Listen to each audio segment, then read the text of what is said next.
1999년 가을, 한국은 여전히 IMF 위기의 여파 속에 있었다. 횡성 같은 시골 지역은 고요함에 휩싸였다. 젊은이들은 도시로 떠나고 집들은 드문드문하며 산길에는 사람의 발길조차 끊겼다. 바로 이 황량함이 아무도 눈치채지 못하는 어두운 일들의 완벽한 배경이 되었다. 그날 아침 58세 최만식 노인은 용암산 기슭에서 길 잃은 염소떼를 찾고 있었다.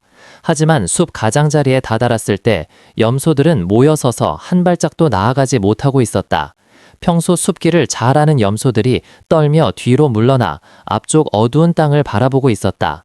최 노인은 소리를 지르며 떼를 몰아보려 했지만 가까이 갈수록 염소들은 더욱 겁에 질려 도망쳤다. 늑대도 없고 이상한 소리도 없었다. 단지 땅속에서 올라오는 동물만이 먼저 감지하는 축축하고 비린 냄새가 있을 뿐이었다. 그해 산골의 정막 속에서 염소들의 이상한 반응이 첫 번째 신호였다. 무언가가 그 땅 속에 묻혀 있었다. 그리고 그것은 동물의 것이 아니었다. 최 씨는 어두운 색의 땅 앞에 서 있었다. 처음에는 그저 묻힌 동물의 시체라고만 생각했다. 그러나 바람 속에 스며든 역한 냄새가 그의 코를 찔렀다. 그는 지팡이 자루로 살짝 흙을 파보았다. 눅진하고 진한 색의 핵이 평소보다 더 짙게 느껴졌다. 지팡이가 단단한 물체에 닿자 그는 동물의 뼈라고 생각했지만 곧 회색 천 조각이 모습을 드러냈다. 그는 몸을 숙여 잡아당겨 보았지만 천 조각은 떨어지지 않았다. 아래 무언가에 단단히 붙어 있어 호기심을 자극했다. 그는 몇 번 더 흙을 퍼냈다. 그리고 마지막으로 얇은 흙층이 떨어지는 순간 최 씨는 얼어붙었다. 한 손이 땅 위로 솟아 있었고 손가락은 굳어 구부러진 채 땅에서 벗어나려는 듯 몸부림치고 있었다. 손 피부는 푸르스름하게 변색되어 있었고 손톱은 시커멓게 변했으며 주변 흙은 부패액 때문에 검게 물들어 있었다. 그 장면은 최 씨를 충격에 빠뜨렸다. 소리를 지를 수 없었고 그저 뒷걸음질치며 두 다리가 떨렸다. 숨을 겨우 고른 뒤 그는 곧장 마을로 달려가며 더듬더듬 외쳤다. 사람이 죽었어. 마을 경찰이 현장에 도착했을 때 그들 역시 땅에서 드러난 것에 놀라움을 금치 못했다. 그 누구도 그런 현장은 본 적이 없었다. 눅진한 습기, 시체 냄새, 부패하는 손의 모습에 모두 몇 초간 얼어붙었다. 그들은 즉시 이 사건이 평범한 사고가 아님을 직감했다. 누가 스스로 깊은 땅 속에 묻히겠는가? 파출소는 즉시 상급기관에 보고했다. 단 한 아침 만에 사건은 강원지방경찰청 형사부로 이관되었다. 사이렌도 소동도 없었지만 분명 모두는 그 땅 속에 더 끔찍한 무언가가 있음을 느꼈다. 땅 위로 솟아오른 손은 구조를 요청하는 듯 보였고 이는 세기말 횡성에서 가장 끔찍한 비극의 시작을 알리는 신호였다. 강원도 법의학팀이 현장에 도착했을 때 땅은 이미 파헤쳐져 있었고 시신 일부가 드러나 평범한 죽음이 아님을 한눈에 알 수 있었다. 신체 부위들은 서로 분리되어 다른 층의 흙 위에 놓여 있었고 마치 아주 숙련된 누군가가 차갑고 정밀하게 계획한 듯 했다. 팀원 중 누구도 말을 하지 않았다. 오직 법의학 전문가 유지현이 다가와 몸을 숙이고 조용히 절단 자국을 관찰할 뿐이었다. 그녀는 관절 부위의 칼자국을 세심히 살피고 작은 숨을 내쉬며 말했다. 의사가 한 게 아니에요. 놀란 한 수사관이 물었다.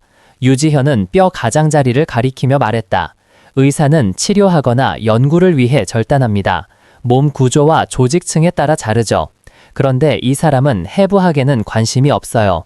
그는 단지 가장 빨리 분리될 수 있게 자를 뿐이에요. 칼자국은 정교하지 않았지만 정확히 관절을 따라 있었고 미숙한 사람이 하는 듯한 탐색이나 조정의 흔적은 없었다. 마치 돼지나 소를 해체할 때 하는 동작처럼 매일 반복하는 익숙한 동작이었다. 한 젊은 법의학자가 무심코 말했다. 정말 도살사 같아요. 유지현은 그를 쳐다보지 않고 말했다. 같다가 아니라 실제 도살사예요. 조사가 계속되자 상황은 더욱 섬뜩해졌다. 뼈 부위에는 톱으로 고르게 절단된 흔적이 있었고 범인이 무표정하게 철톱을 사용했음을 보여주었다. 연부 조직에는 돼지를 해부할 때 쓰는 칼자국이 선명하게 남아 있었고 그는 큰 동물을 다루듯 순서대로 도구를 사용한 습관을 가지고 있었다. 머뭇거림이나 주저함은 어디에도 없었다. 한 번 한 번의 절단이 말해주고 있었다. 그에게 이 몸은 인간이 아니었다는 것을. 그 사실이 입 밖으로 나오자 팀 전체에 오싹함이 퍼졌다. 범인은 단순히 피해자를 죽인 것이 아니라 그들을 운반하고 숨기기 쉽게 덩어리로 나누는 대상으로 본 것이다. 방식은 두려움이나 혼란과는 거리가 멀었다. 그는 이미 숙련된 작업을 반복하는 듯했고 한 단계씩 차분히 진행할 수 있을 정도로 이곳이 충분히 외진 곳이라 아무도 발견하지 못할 거라 믿고 있었다. 유지현은 노트북을 덮으며 무겁게 말했다. 이걸 한 사람은 단순히 잔혹한 게 아니에요. 그는 더 이상 인간을 다루고 있다는 감각조차 없어요. 숲속의 정적 속에서 모두 한 가지를 이해했다. 지금 그들이 마주한 사람은 충동적 살인범이 아니었다. 그는 칼을 다루는 데 익숙하고 해체에 익숙하며 시체를 다루는 데 익숙한 사람이었다. 도살사처럼 인간을 죽여도 어떤 경계선도 넘었다고 느끼지 못하는 사람이었다. 그리고 이것이 바로 횡성 산맥 어딘가에 숨어있는 범인의 초상화를 구성하는 첫 조각들이었다. 범인의 초상화가 점차 그려지면서 수사관들은 더 중요한 질문과 마주할 수밖에 없었다. 차가운 흙 속에 묻힌 사람은 누구인가? 흩어진 시신의 조각들은 단순한 범죄 증거가 아니었다. 뼈 조각 하나, 자국 하나마다 아직 끝나지 않은 한 생명이 있었다. 사건의 잔혹함을 온전히 이해하기 위해 수사관들은 일상 속에서 흔적도 없이 사라진 사람들의 이야기를 조각조각 맞춰야 했다. 첫 번째 희생자는 대학생 여성이었다. 그녀는 20살을 간 넘긴 나이로 초등학교 교사가 되겠다는 꿈을 안고 있었다. 기숙사에서 보내는 밤마다 그녀는 어머니에게 전화를 걸어 학교 이야기, 새로 제출한 과제 이야기를 나누곤 했다. 그리고 주말에 집에 다녀오겠다고 웃으며 말하곤 했다. 그러나 그 주말 그녀는 익숙한 버스를 타지 않았다. 어머니는 골목 입구에서 과일이 담긴 가방을 들고 거의 1시간을 기다렸지만 전화를 받지 않았다. 처음에는 버스를 놓쳤다고 다시는 타지 못했다고 생각했다. 그러나 다음날 아침 작은 원룸의 침대는 여전히 고요했고 지갑과 책들은 제자리에 있었다. 어머니는 그날 밤 잠을 이루지 못하고 골목길의 어둠 속에서 딸의 익숙한 모습이 나타나길 기다렸다고 했다. 두 번째 희생자는 결혼을 앞둔 여성이다. 그날 오후 그녀는 웨딩드레스를 입어보며 피앙세에게 예쁘지? 곧 집에 돌아갈 거야 라는 메시지와 함께 맞춤 드레스 사진을 보냈다. 메시지는 오후 5시 12분에 발송됐다. 그날 이후 남편이 사랑하는 사람의 온전한 모습을 마지막으로 본 시간이었다. 저녁까지 돌아오지 않자 남편은 교통체증 때문이라고 생각했다. 그러나 한밤중까지 여러 차례 전화를 해도 연결되지 않자 그는 공포를 느끼기 시작했다. 다음 날 아침 그는 그녀가 버스를 타던 길을 따라가며 가게 주인들에게 물었지만 아무도 그녀를 보지 못했다. 미래 신부의 옷장 속 웨딩드레스는 그대로였지만 화장대 옆 의자는 소름 끼치도록 비어 있었다. 세 번째 희생자는 지방에 있는 가족에게 학비를 보내기 위해 야근을 계속하던 젊은 노동자였다. 그녀는 항상 늦게 퇴근하며 먹지도 못한 도시락을 들고 다녔다. 사건 당일 그녀는 동생 학비를 벌기 위해 추가 근무를 신청했다. 근무가 끝나고 마을 끝 외진 버스 정류장에서 그녀는 밤 근무 후 정신을 가다듬으며 버스를 기다렸다. 그러나 버스는 오지 않았고 대신 냉기만이 남았다. 그날 밤 동생은 좋은 성적을 자랑하려고 언니에게 전화를 걸었지만 전화는 계속 울리다가 끊겼다. 다음 날 작업장의 동료들은 그녀가 출근하지 않은 이유를 물으며 놀랐다. 사무실 책상 의자는 몇 주 동안 그대로 남아 있었고 마치 조금만 운이 좋았더라면 그녀가 돌아와 어제 너무 피곤해서 잠들었어 라고 말할 것만 같았다. 각 희생자는 각기 다른 삶을 안고 있었지만 공통점은 조용히 사라졌다는 것이다. 집에 다녀오던 길, 새 웨딩드레스를 자랑하러 가던 길, 피곤한 야근 후의 길, 그들의 부재는 각 가정에 빈 의자를 남겼다. 식탁에 남겨진 미처 먹지 못한 밥 한 공기, 어머니가 밤길을 바라보며 기다리던 창가의 의자, 연인이 아침까지 불을 켜고 앉아 기다리던 작은 방의 의자, 그리고 작업장 책상 의자. 그 자리는 결코 돌아오지 못할 사람의 부재를 말해주었다. 그 빈 의자들은 하나하나가 단독 사건으로 보였던 사건을 동시에 여러 가정의 비극으로 만들었다. 그리고 첫 번째 신원이 확연되는 순간 누구도 이 사건이 일시적인 범죄가 아님을 의심하지 않았다. 이것은 가장 취약한 순간에 외로운 사람들을 노린 포식자의 흔적이었다. 그 절망적인 기다림을 이해할 때 비로소 사람들은 올해 연말 횡성 산골 마을을 뒤덮은 침묵의 잔혹함을 실감할 수 있었다. 그리고 첫 번째 신원이 확인되는 순간 누구도 이 사건이 일시적인 범죄가 아님을 의심하지 않았다. 이것은 가장 취약한 순간에 외로운 사람들을 노린 포식자의 흔적이었다. 그 절망적인 기다림을 이해할 때 비로소 사람들은 올해 연말 횡성 산골 마을을 뒤덮은 침묵의 잔혹함을 실감할 수 있었다. 그 빈 의자들은 단순히 남겨진 자리만이 아니라 남겨진 사람들의 마음속에서 남겨진 사람들의 마음속에서 결코 채워질 수 없는 공백이었다. 희생자들의 신원이 확인되자 수사팀은 마지막으로 그들이 살아있던 시점으로 돌아가야 했다. 바로 횡성 지역에 흩어져 있는 작은 버스 정류장들로. 하지만 1999년에는 CCTV도 없었고 기록도 남아있지 않았다. 정류장은 낡은 지붕과 몇 개의 녹슨 철제 의자, 그리고 햇빛과 비에 바랜 시간표 한 장뿐이었다. 단서는 하나, 경찰이 걸어야만 했다. 길을 따라 걸으며 주민들에게 하나하나 물어보는 것뿐이었다. 그들은 대학생 여성이 마지막으로 버스를 기다렸던 정류장에서 수사를 시작했다. 그날은 날씨가 차가웠고 바람은 언덕 아래에서 불어올라 낡은 신문지를 흩날렸다. 한 수사관이 근처 가게 주인에게 물었지만 그는 고개를 저으며 말했다. 그날 밤은 장사 일찍 접었어요. 아무도 못 봤습니다. 다른 사람들도 비슷하게 말했다. 모두가 막다른 골목에 빠진 듯 했다. 그러던 중 그들은 군고구마를 파는 할머니를 만났다. 할머니는 작은 지붕 아래 앉아 숯불 앞에서 수년간의 습관처럼 고구마를 굴리고 있었다. 경찰이 월말 밤에 관해 묻자 할머니의 눈빛이 순간 멈췄다. 혹시 네가 찾는 실종된 여자아이들이 맞나요? 그 질문에 수사팀은 몸을 앞으로 숙였다. 할머니는 추운 밤을 생생하게 기억하고 있었다. 신부가 될 여성이 정류장 한쪽에서 웨딩드레스 가방을 안고 버스를 기다리던 순간, 그녀가 장사를 정리하는 동안 멀리서 초록색 개조 3륜차 한 대가 다가왔다. 엔진 소리가 컸고 차의 노란빛 전조등이 반짝였다. 차는 여성을 향해 멈췄다. 할머니는 말했다. 여성이 처음에는 약간 물러섰지만 차에 탄 남자가 고개를 숙여 무언가 말을 건넸다고. 도와주겠다는 듯한 제스처였지만 할머니는 정확히 듣지 못했다. 그러나 여성이 몇 초 머뭇거리다 차 쪽으로 다가갔다는 것만은 확실히 기억했다. 노란빛이 길 위에 번졌고 차는 천천히 여성을 태우고 인적 드문 언덕길 쪽으로 사라졌다. 이야기가 여기까지 오자 수사팀은 숨을 죽였다.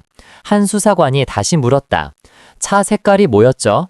초록색이에요. 오래된 초록색, 개조된 농기계 색깔과 비슷했죠. 번호판은요? 운전자는요? 할머니는 고개를 저었다. 밤이어서 얼굴은 못 봤어요. 단지 엔진 소리만 컸고 땅이 흔들릴 정도였어요.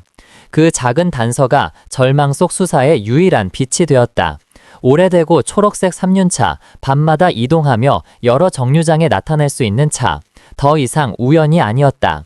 그것은 약한 여성들을 따라다니며 그들이 가장 지쳐 있을 때 접근하는 그림자 같았다. 수사팀이 피해자 가족의 진술을 다시 검토하자 섬뜩한 사실이 떠올랐다. 3명 모두 황혼이나 늦은 수사팀이 피해자 가족의 진술을 다시 검토하자 섬뜩한 사실이 떠올랐다. 3명 모두 황혼이나 늦은 밤 사람이 없는 시골길의 정류장에 서 있었다. 불빛은 희미했고 좋은 마음으로 태워주겠다는 제안에 경계심은 쉽게 무너졌다. 수사팀장은 조용히 말했다. 그는 사람들이 가장 약해지는 정류장을 선택했습니다. 버스를 기다리며 지치고 밤이 되면 누구나 도움의 제안을 믿기 쉽죠. 모두가 등골이 오싹했다. 안전할 것만 같던 곳이 범죄자에게 완벽한 사냥터가 된 순간이었다. 그 순간부터 초록색 차는 단순한 단서가 아니었다. 횡성에 바람 부는 밤을 떠도는 그림자였고 소녀들의 기묘한 실종을 설명하는 열쇠였고 경찰이 범죄자에게 다가갈 수 있는 첫 단서였다. 하지만 그 그림자는 쉽게 잡히지 않았다. 흙길을 따라 조용히 이동하며 흔적도 남기지 않고 번호판도 분명치 않았다. 남은 것은 엔진 소리와 바랜 초록색뿐이었다. 지금 경찰이 확신하는 것은 단 하나. 그 차를 찾으면 평화로웠던 버스 정류장을 비극의 시작으로 만든 범인을 찾을 수 있다는 것이다. 녹색 3륜차에 대한 단서가 나타나자 경찰은 즉시 횡성 지역에서 이 차량을 소유할 가능성이 있는 사람들을 범위 안에 넣었다. 명단은 길지 않았다. 이 외딴 시골에서 개조된 3륜차는 주로 농부나 특수 직업을 가진 사람들이 사용할 뻔이었다. 하지만 몇 안 되는 이름 중 하나가 이상하게도 눈에 띄었다. 바로 김태호. 마을 사람들은 그를 장도식이라는 이름으로 부르기도 했다. 김태호는 마을 끝자락, 집들이 드문드문 서서히 황량한 언덕으로 이어지는 곳에 살고 있었다. 그의 집으로 가는 길은 좁은 흙길에 자갈이 흩어져 있었고 특별한 일이 없으면 거의 사람들이 오가지 않았다. 사람들은 그가 수년간 혼자 살았다고 떠들었다. 아내도 자식도 친척도 없다고. 집은 언제나 닫혀 있었고 마치 세상을 완전히 거부하는 껍데기 같았다. 경찰의 관심을 더욱 끈 것은 그의 직업이었다. 아무도 그가 무슨 일을 하는지 확실히 알지 못했지만 아침이면 낡은 집안에서 칼질과 고기 다지는 소리가 들려왔다. 이웃들은 그가 과거 소규모 도살장에서 비공식적으로 일했다고 소문냈다. 등록되지 않았고 위생 기준도 없었던 곳이었다. 이 직업은 천시받았고 아무도 관여하고 싶어 하지 않았지만 동시에 사람들은 그를 피하면서도 경계했다. 그는 거의 말이 없었고 누구를 똑바로 바라보지도 않았다. 만약 누군가 그의 시선과 마주치면 그 눈빛은 감정도 호의도 악의도 없는 이상한 공허함으로 느껴졌다. 세상에 흥미를 잃은 사람의 눈빛 같았다. 하지만 경찰을 가장 오싹하게 만든 건 그가 사는 집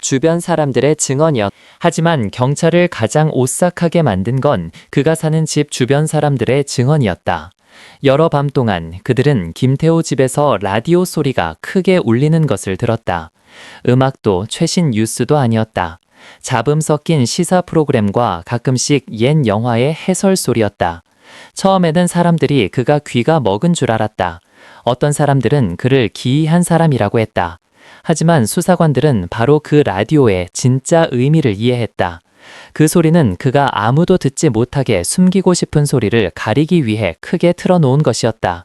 아침 일찍 들리는 칼질 소리와 결합되면 이웃들의 이야기마다 등골이 오싹해졌다. 경찰은 황혼 무렵 그의 집을 찾았다. 흐린 하늘 아래 산자락에서 부는 바람이 흙먼지를 날렸다. 문 앞에 서자 집은 평범하게 보였다. 오래됐지만 특별할 것 없는 집이었다. IMF 이후 시골에서 잊혀진 수많은 집들 중 하나 같았다. 하지만 그 평범함이 오히려 경계를 높였다. 오랫동안 숨어 있을 수 있는 사람이라면 이웃 속에 자신을 숨기는 능력 또한 있을 것이었다. 젊은 수사관이 작게 말했다. 만약 그가 진짜 도살업자고 저 녹색 3륜차를 가지고 있다면 모든 게 맞아떨어지네요. 팀장은 짧게 답했다. 그것만으로는 충분치 않다. 하지만 그를 무시할 수 있는 이름은 없다. 김태호에 대한 프로필을 읽으면 읽을수록 소름이 돋았다. 조용히 사는 남자. 김태호에 대한 프로필을 읽으면 읽을수록 소름이 돋았다. 조용히 사는 남자, 사회적 관계 없음, 칼과 피가 필요한 직업, 접근 가능한 버스 노선 바로 위에 집이 있음. 낮에는 거의 모습을 드러내지 않지만 밤이면 라디오가 크게 켜져 있음. 소리는 들리지만 아무도 묻지 않음. 그의 침묵이 끔찍한 무언가를 숨기고 있다는 사실을 아무도 예상하지 못했다. 경찰이 어둠 속에 잠기는 낡은 목조주택을 바라보며 깨달았다. 이제 진실에 손 닿을 만큼 가까워졌다. 김태호가 단순히 외로운 사람인지 아니면 마을 전체를 사냥터로 만든 자인지 알 수 있는 건 단 한 걸음 남았다. 누구든 확실한 것은 그들이 찾는 이는 단순히 이 마을에 사는 사람이 아니라는 것이다. 그는 사람들 바로 곁, 보이지 않는 그림자처럼 관찰하고 선택하며 아무도 의심하지 않는 순간에 행동하고 있다. 해가 흔들리는 호행성 산자락 뒤로 막 사라지려던 순간 급습은 조용히 시작되었다. 마지막 노을빛이 완전히 가라앉기도 전에 수사팀은 마을 끝자락에 외따로 서 있는 작은 집을 몰래 포위했다. 그곳은 김태호 또는 장도식이라는 이름으로 수년 동안 마치 유령처럼 숨어 살아온 곳이었다. 집은 겉보기엔 아무 특별함도 없었다. 잿빛의 오래된 나무 외벽, 녹이 쓴 양철 지붕, 무릎까지 올라오는 잡초가 뒤덮인 앞마당. 하지만 드문드문 살아가는 주변 주민들은 늘 이 집에 뭔가 이상한 기운이 감돌았다고 말했다.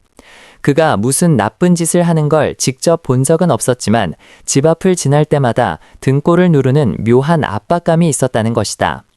경찰들이 다가섰을 때 그들이 가장 먼저 느낀 것은 위험이 아니라 절대적인 침묵이었다. 마른 낙엽 위를 밟는 부채 소리조차 텅 빈 지하실에 쇳소리가 울리는 듯했다. 강 팀장은 손짓으로 신호를 보냈다. 모두 흩어져 모든 출구를 봉쇄하라는 뜻이었다. 안에 몇 명이 있는지 무기가 있는지조차 알 수 없었다. 하지만 지금까지 모은 정보만으로도 누구나 알 수 있었다. 이 남자는 평범한 범죄자가 아니라는 것을. 문은 강한 발차기 한 번에 산산이 부서졌다. 안은 칠흑같이 어두웠고 손전등 불빛이 스치자 오래된 먼지들이 허공에 흩어날렸다. 비명도 도망치는 소리도 없었다. 대신 냄새가 있었다. 따뜻하면서도 역한 오래된 생고기 냄새와 녹슨 쇠 냄새, 그리고 수개월간 쌓인 곰팡이 냄새가 한데 섞인 악취. 가장 어린 경찰관은 들어서자마자 마스크를 더 끌어올렸지만 그 냄새는 숨 사이로 끝끝내 파고들었다.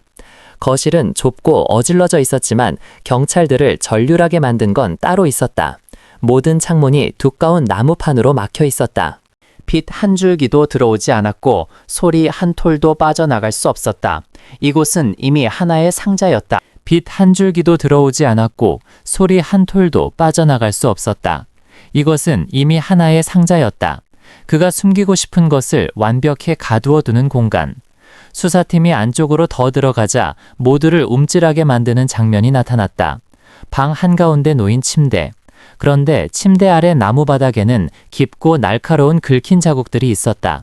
마치 누군가가 매우 무거운 무언가를 억지로 밀어 넣으려 했던 흔적처럼. 강 팀장은 몸을 숙여 침대 프레임 아래를 더듬었다. 그리고 곧바로 눈치를 챘다. 침대가 바닥과 의도적으로 고정되어 있다는 사실을.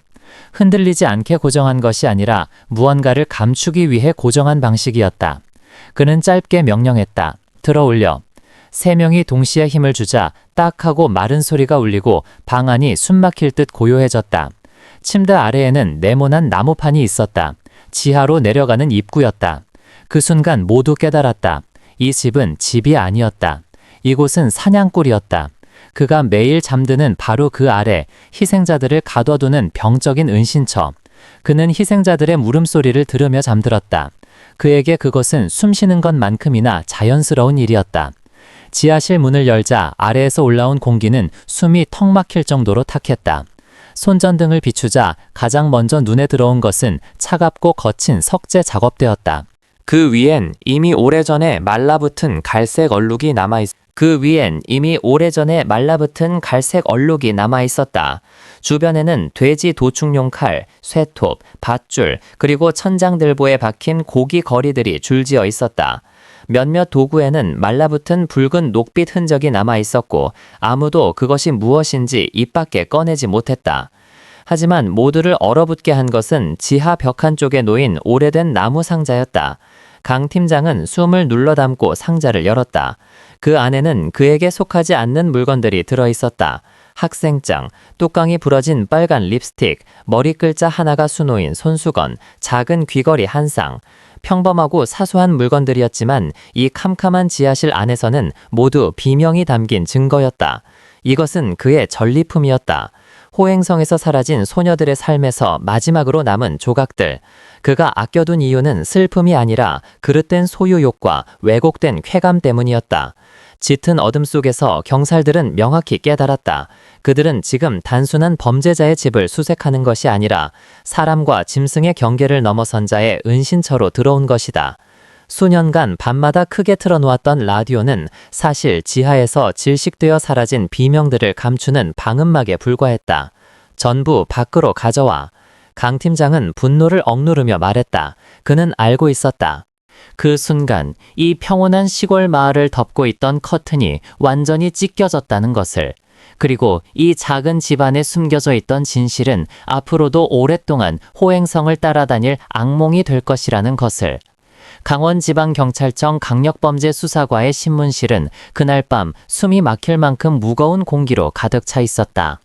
차갑게 내려꽂히는 하얀 네온등 아래 김태호의 무표정한 얼굴은 마치 막 냉동고에서 꺼낸 시신처럼 보였다. 그는 허리를 곱게 세우고 두 손을 책상 위에 올려놓은 채 앉아 있었다. 수갑도 없고 떨림도 없고 두려움의 기색은 더더욱 없었다. 마치 자신의 부엌에서 차 한 잔을 마시는 사람처럼. 이곳이 지역 전체를 뒤흔든 끔찍한 사건의 신문실이라는 사실과는 전혀 동떨어진 모습이었다. 그와 마주 앉은 사람은 강 팀장이었다. 바로 그 흉가 같은 집을 급습한 작전을 직접 지휘했던 인물이다. 수십 년 동안 형사사건을 다뤄온 베테랑임에도 그는 태호의 눈을 보는 순간 등골이 서늘해지는 기분을 떨칠 수 없었다. 그것은 사나움도 광기도 아니었다. 텅 비어 있었다. 그 눈에는 어떤 감정도 담겨 있지 않았다. 마치 도축장 갈고리에 걸린 돼지의 눈처럼. 단지 차이가 있다면 이 남자는 자신이 무엇을 했는지 온전히 알고 있었다는 것뿐이었다. 김태호 씨, 강 팀장이 낮고 절제된 목소리로 말을 꺼냈다. 지하실에서 발견된 것들에 대해 설명하고 싶은 게 있습니까? 태호는 별것 아닌 질문을 받은 듯 고개를 약간 기울였다. 눈을 깜빡이지도 시선을 돌리지도 않았다. 그리고는 요리 레시피를 읊조리듯 감정 없는 톤으로 대답했다. 뭘 설명해요? 다 알고 있잖아요. 순간 신문실의 공기가 고요하게 가라앉았다. 아무도 말은 하지 않았지만 모두가 깨달았다. 그는 자신이 무엇을 했는지 정확히 알고 있었고 그것을 죄라고 여기지도 않았다. 강 팀장은 첫 번째 사진을 그의 앞으로 밀어놓았다. 흙먼지가 묻은 학생증 한 장. 피해자의 겁니다. 왜 가지고 있었죠? 태호는 사진을 힐끔 보더니 웃는 것도 아닌 표정을 잠시 스쳐 보였다. 난 그 사람들 물건을 남겨두는 걸 좋아해요. 뭐랄까 기념품처럼. 왜요? 마지막 순간의 얼굴이 기억나서요. 옆에 있던 젊은 형사가 벌떡 일어날 뻔했다. 강 팀장은 손짓으로 진정시키려 했지만 그조차 등을 타고 내려오는 싸늘함을 느끼고 있었다. 어떻게 죽였습니까? 태호는 가볍게 어깨를 으쓱했다. 그냥 고기 작업하듯이요. 제가 원래 그 일 하잖아요. 그가 내뱉은 고기 작업이라는 말에는 단 1g의 혐오도 담겨 있지 않았다. 그러나 그 자리에 있던 모든 사람에게 그 말은 곧바로 혈관을 얼어붙게 만들었다. 그는 의자 등받이에 몸을 기댄 채 잠시 눈을 감았다가 다시 말을 이었다. 이번엔 자기 분야를 모르는 사람에게 설명하듯 조금 느린 톤으로. 돼지는 갈고리에 걸면 되지만 사람은 못 걸어요. 무겁거든. 그래서 돌탁에 눕히는 게 낫죠. 관절부터 절단하면 쉬워요. 해보면 알아요. 사람은 돼지보다 훨씬 부드러워요. 한 형사가 더는 참지 못하고 밖으로 뛰어나가 구토를 쏟았다. 하지만 태호는 고개조차 돌리지 않았다. 상대의 반응에 관심이 없었다. 그에게 이 이야기는 마치 도매시장의 정육 작업 절차를 설명하는 것에 불과했다. 강 팀장은 그를 뚫어지게 바라봤다. 그는 단지 어떻게 했는가를 알고 싶은 것이 아니었다. 왜 그런 일을 했는지 그 깊은 어둠의 동기를 알고 싶었다. 왜냐하면 태호 같은 부류는 결코 단순하지 않기 때문이다. 그 일을 할 때 강이 물었다. 불쌍하다거나 그런 감정은 들지 않았습니까? 태호는 눈을 뜨고 곧바로 강 팀장을 응시했다. 그 눈에는 증오도 자만도 없었다. 그저 뼛속까지 차가운 꾸밈없는 진심뿐이었다. 왜 불쌍해야 해요? 그 사람들은 그냥 고기인데. 그 한 문장, 짧고 단순한 그 표현 하나가 신문실 전체를 절벽 아래로 떨어뜨린 듯한 냉기를 들이쳤다. 태호에게 고기는 비유가 아니었다. 그는 인간을 정말로 고깃덩어리로 인식하고 있었다. 기억도, 가치도, 영혼도 없는 존재로. 이것이 바로 가장 위험한 신호였다. 완전한 대상화, 즉 피해자를 인간으로 보지 않는 상태.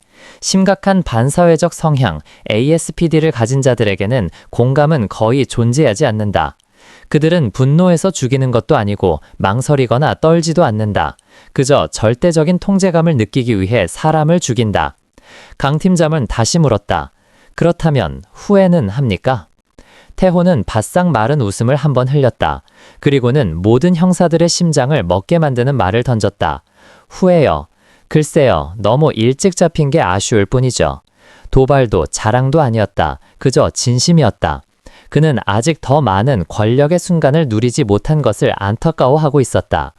신문이 끝나고 강 팀장은 서류를 정리한 뒤에도 한동안 그 자리에 그대로 앉아 있었다. 태혹 앉아있던 의자를 바라보며 그는 생각했다. 수많은 사건을 다루었지만 이렇게 담담한 살인범은 처음이었다. 듣는 사람의 감정마저 흔들어 놓을 만큼 무표정하고 평온한 자. 그 순간 강 팀장은 깨달았다. 태호는 욕망도 증오도 아닌 이유로 사람을 죽였다. 그는 단지 절대적 지배감을 원했다.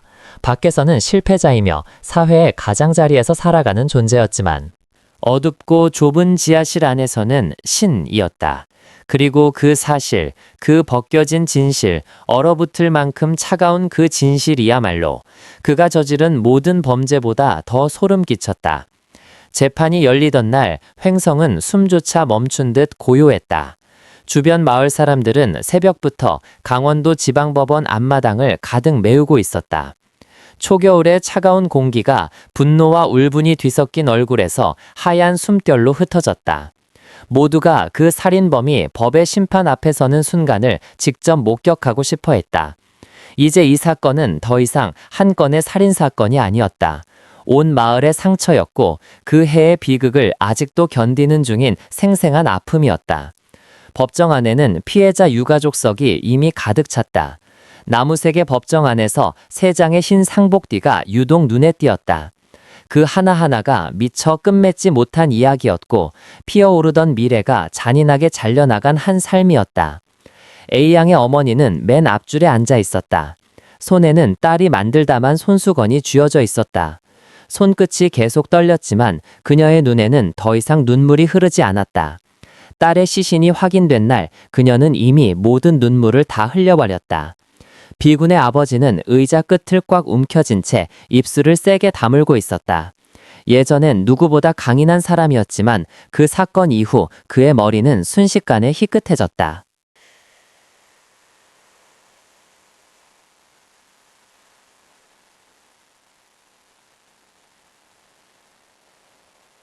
C군의 남동생은 고개를 숙인 채 어깨를 들썩였다. 울음은 참으려 했지만 그 밤 이후 그들의 가족은 영원히 예전으로 돌아갈 수 없다는 걸 그는 알고 있었다. 경찰이 김태호를 법정으로 호송해 들어오자 작은 술렁임은 곧 억눌린 분노의 웅성거림으로 바뀌었다. 하지만 사람들의 분노를 자극한 것은 그가 살인을 저질렀다는 사실이 아니었다. 바로 그의 표정이었다. 그는 마치 식당 앞을 지나가듯 무심한 눈빛으로 걸어 들어왔다. 입술은 가볍게 다물렸고 눈동자에는 공포도 후회도 없었다. 아무 감정도 느껴지지 않는 그 공허함이 오히려 법정 전체를 얼어붙게 만들었다. 재판장은 사건의 주요 사실을 다시 읽기 시작했다. 뼈를 절단, 사체 훼손, 감금실, 전리품 같은 단어가 숨막히는 고요 속에서 울려 퍼졌다. 한 문장 한 문장이 유가족의 가슴을 찢어놓는 듯했다. 누군가 오열했고 누군가는 주먹을 꽉 쥔 채 몸을 떨었다. 그리고 재판을 뒤흔든 순간이 찾아왔다. 재판장이 물었다. 피고인은 마지막으로 할 말이 있는가? 태호는 고개를 들고 떨림없는 목소리로 말했다. 후회는 없습니다. 잡힌 게 조금 아쉬울 뿐이죠. 법정이 폭발했다. 한 어머니는 자리에서 벌떡 일어나 비명을 지르며 그에게 달려들 듯했다. 다른 이는 마치 심장을 움켜쥔 듯 흐느꼈다. 경찰이 몇몇 유가족을 붙잡아 제지해야 할 정도였다. 그 와중에도 태호는 아무에게도 시선을 주지 않은 채 앉아 있었다. 마치 자신이 당연한 사실을 말한 것처럼. 법정 뒤편에서 강 형사는 주먹을 꽉 쥐고 서 있었다. 조사실에서도 그는 그 말을 들었지만 이렇게 수많은 상실과 분노 앞에서 똑같은 말을 내뱉는 순간 그 말은 온 공동체에 분노에 불을 붙인 도화선이 되었다. 사형 선고가 내려지자 법정은 다시 고요해졌다. 하지만 그 고요함은 안도의 침묵이 아니었다. 치유될 수 없는 슬픔이 가라앉은 침묵이었다. 어느 유가족도 박수를 치지 않았다. 그저 고개를 숙인 채 마치 또 한 번 자식을 떠나보내는 듯한 표정이었다. 그들은 알고 있었다. 판결은 범인의 삶을 끝낼 뿐 그들에게 남은 빈자리를 채워주지 못한다는 것을. 사건의 여파는 전국으로 퍼져나갔다. 언론은 횡성을 저주받은 마을이라고 불렀고 일부 주민들은 따가운 시선과 소문을 견디지 못해 이사를 갔다. 피해자 아버지 중 한 명은 그날 데리러 가지 못한 죄책감에 시달리다가 재판이 끝난 지 한 달 만에 스스로 생을 마감했다. 그의 죽음은 마을에 더 깊은 그림자를 드리웠고 마치 태호의 지하실에서 흘러가온 어둠이 여전히 이곳을 떠돌고 있는 듯했다. 그 후로 주민들은 태호의 집으로 이어지는 산길을 지날 때마다 소름이 돈다고 말한다. 이제는 그가 두려운 것이 아니라 그렇게 오랫동안 괴물과 같은 인간과 같은 공간에서 살아왔다는 사실이 두려운 것이다. 재판이 끝난 날 A양의 어머니는 딸의 손수건을 꼭 쥔 채 법정을 나섰다. 바람 속에서 그녀는 조용히 말했다. 정의는 왔지만 내 아이는 누가 돌려줄 수 있나요? 아무도 대답하지 못했다.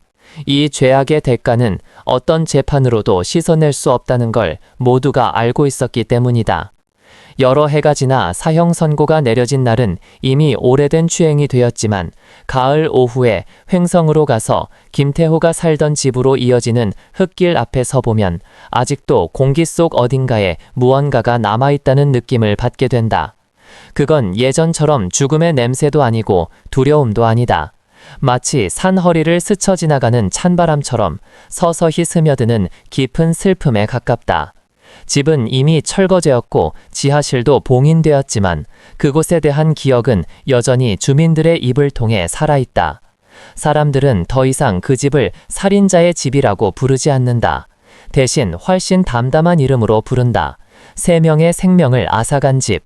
그렇게 부르는 이유는 범인을 기억하기 위해서가 아니라 한번 발을 들여놓고는 끝내 돌아오지 못한 그 소녀들을 잊지 않기 위해서다. 옛 지하실에 남은 시멘트 바닥 위에는 흰 국화 한 송이가 놓여있다. 고작 하나, 작고 소박한 꽃이지만 말로 다 전하지 못한 모든 기도를 품고 있다. 계곡을 지나 바람이 불어올 때마다 꽃잎이 살짝 흔들리는데 마치 떠나지 못한 영혼들을 대신해 고개를 숙이는 것처럼 보인다. 주민들 말에 따르면 바람이 센 밤이면 산 사이로 스치는 바람 소리가 어딘가 신음 같은 울림으로 들려 그 근처에 서 있는 사람들조차 한 번쯤 등골이 오싹해진다고 한다. 그것은 귀신이 무서워서가 아니라 이곳이 한때 자연조차 잊지 못할 끔찍한 일을 목격했다는 사실을 떠올리기 때문이다. 횡성 사건은 큰 교훈을 남겼다. 현대 사회가 계속해서 되새겨야 할 교훈이다. 평온함이 곧 안전함을 의미하지는 않는다는 것. 모두가 서로를 알고 지내는 듯 보이는 조용한 시골 마을이라 해도 그 속에는 누가 예상하지 못한 어둠이 숨어 있을 수 있다는 것. 그리고 살인자는 언제나 괴물 같은 얼굴을 하고 나타나는 게 아니라는 것. 때로는 마을 가장자리에 조용히 살고 말수가 적고 평범해 보이는 누군가일 수도 있다는 사실이다. 이 사건 이후 한국 사회는 폭력 전과자나 도축, 해체 작업처럼 칼과 화학물질을 일상적으로 다루는 특수 직종 종사자들에 대한 관리 방식도 다시 돌아보기 시작했다. 이는 그들을 차별하기 위함이 아니라 매일 생과 사의 경계와 맞닿아 있는 직업일수록 심리적 관리와 감독이 얼마나 중요한지를 돌아보기 위함이었다. 그 경계는 때로는 어느 순간 희미해지고 사라지기도 하기 때문이다. 피해자 가족들이 가진 상처는 그 어떤 약으로도 치유되지 않는다. 그들은 더 이상 분노하지 않는다. 분노만 안고 살아가기에는 삶이 너무 지치기 때문이다. 그들의 바람은 단 하나, 더는 어떤 가족도 재판정 문 앞에서 영정사진을 품에 안은 채 앉아있지 않기를 바라는 것이다.